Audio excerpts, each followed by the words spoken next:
नया मुख्यमंत्री और उसी के साथ मांगों की नई लिस्ट। बिहार में सत्ता बदली तो आवाजें भी तेज हो गईं। इस बार एक्टर नहीं बल्कि जनता की तरफ से बोलते हुए खेसारी लाल यादव ने सीधे सरकार के सामने मुद्दे रख दिए हैं। सवाल यह है कि क्या ये मांगे सिर्फ बयान है या आने वाले एजेंडों की झलक है। नमस्कार, मैं फरीदा गजल और इस वक्त आप जुड़े हुए एक न्यूज 24 के साथ। खबरों की दुनिया में आपका स्वागत है और अब नजर डालते हैं आज की सबसे बड़ी खबरों की ओर। देखिए, बिहार में सम्राट चौधरी के मुख्यमंत्री बनते ही भोजपुरी स्टार खेसारी लाल यादव ने अपनी मांगों की एक लिस्ट सामने रख दिया है। जी हां, उन्होंने राज्य के कई अहम मुद्दों को उठाते हुए नई सरकार से कार्रवाई की अपील की है। उनके इस बयान को सामाजिक और राजनीतिक दोनों नजरिए से अहम भी माना जा रहा है। बता दें कि दरअसल खेसारी लाल यादव ने सबसे पहले बिहार में बढ़ रहे सूखे नशे के खतरे को गंभीर समस्या बताया है।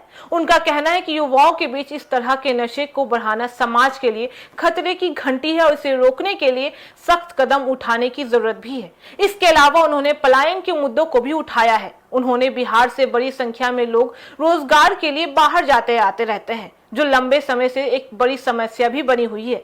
खेसारी ने इस पर चिंता जताते हुए कहा है कि राज्य में ऐसे अवसर पैदा करने चाहिए जिसमें लोगों को बाहर जाने की मजबूरी ना हो। उन्होंने सिर्फ समस्याएं नहीं गिनाई है बल्कि समाधान के तौर पर कुछ सुझाव भी दे दिए हैं। उन्होंने कहा है कि बिहार में फूड टूरिज्म, स्पिरिचुअल टूरिज्म और इको टूरिज्म को बढ़ावा दिया जाना चाहिए। उनके मुताबिक बिहार के पास ऐतिहासिक और सांस्कृतिक रूप से बहुत कुछ छुपा हुआ है, जिसे सही तरीके से विकसित किया जाए तो रोजगार के नए अवसर पैदा हो सकते हैं। सबसे खास मांग उन्होंने भोजपुरी भाषा को लेकर उठाई है। उन्होंने केंद्र सरकार से आग्रह करने की बात कही है कि भोजपुरी को संवैधानिक दर्जा दिलाने के लिए पहल की जाए। बता दें कि यह मुद्दा लंबे समय से उठाया गया है और लाखों लोगों की भावना इससे जुड़ी हुई भी है। राजनीतिक नजरिए से देखें तो खेसारी का यह बयान सिर्फ एक कलाकार की राय नहीं है बल्कि समाज के एक बड़े वर्ग की आवाज के रूप में देखा जा रहा है, क्योंकि वे उन मुद्दों को सामने ला रहे हैं जो सीधे जनता की जिंदगी से जुड़े हुए भी हैं। यह भी साफ है कि नई सरकार के सामने चुनौतियां कम नहीं है।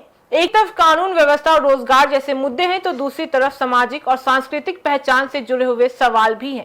विशेषज्ञ मानते हैं कि अगर सरकार इन मुद्दों पर गंभीरता से काम करती है तो इससे न सिर्फ विकास को गति मिलेगी बल्कि जनता का भरोसा भी मजबूत हो जाएगा।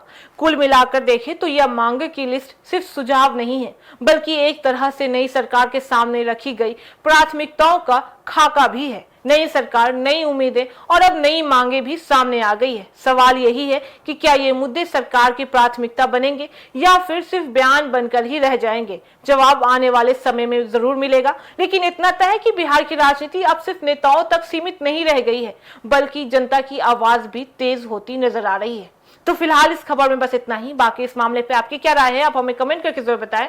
ऐसी तमाम खबरों के लिए देखते रहिए न्यूज 24, हर खबर सबसे पहले, सबसे सटीक। वीडियो को लाइक करें, शेयर करें और चैनल को सब्सक्राइब करना ना भूलें। धन्यवाद।